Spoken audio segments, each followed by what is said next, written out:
আসসালামু আলাইকুম সবাইকে। সবাই কেমন আছেন? চলে আসলাম নিউ আরেকটা ভিডিও নিয়ে। এটা ছিল খুলনার হিলিয়াম রেস্টুরেন্টের ভিডিও, যেটা খুবই ভালো লেগেছে আমার কাছে। মানে যেমন এদের ইন্টেরিয়রটা ভালো লেগেছে, তেমনি এদের খাবারের মানটাও খুবই ভালো ছিল। আমি এই নিয়ে অলরেডি ২ বার ভিজিট করেছি। এটা বেশি দিন ওপেন হয়নি, হয়তো ১ মাস হয়েছে ওপেন হয়েছে, বাট খাবারের মান খুব ভালো এটার। প্রথমে আমি অর্ডার করেছিলাম মিনি বিফ পাস্তা। এটার প্রাইস ছিল আপনার মাত্র ২২৯ টাকা। এটা প্রাইস অনুযায়ী খুবই ভালো। আপনারা দেখেন এটা যেমন ছিল, মানে মাংসের পরিমাণ ছিল যতটা বেশি, তেমন ছিল হচ্ছে আপনার চিজের পরিমাণও খুবই বেশি। দেন দিয়েছিলাম আচারি রাইস বোল, এটাও খুবই ভালো ছিল। তারপর নিয়েছিলাম একটা ক্লাসিক বিফ বার্গার। বার্গারটাও বেশ মজা ছিল। আর এটা কিন্তু কোনো পেইড রিভিউ না, এটা আমার নিজের পার্সোনাল রিভিউ থেকে বলতেছি। সো যারা যারা ট্রাই করতে চান ট্রাই করতে পারেন। দেন ছিল হচ্ছে আপনার আমি একটা নিয়েছিলাম পিৎজা।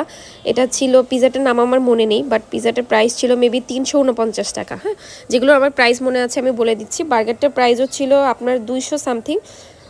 বেশ মানে বাজেট ফ্রেন্ডলি কিন্তু রেস্টুরেন্টটা। দেন আমি একটা মিল্কশেক অর্ডার করেছিলাম। এটা ছিল বানানা পিনাট শেক।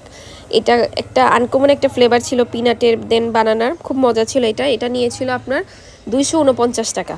দেন হচ্ছে আপনাদের নিয়েছিলাম একটা মিট বক্সটার প্রাইস নিয়েছিল ২৮৯ টাকা মেবি।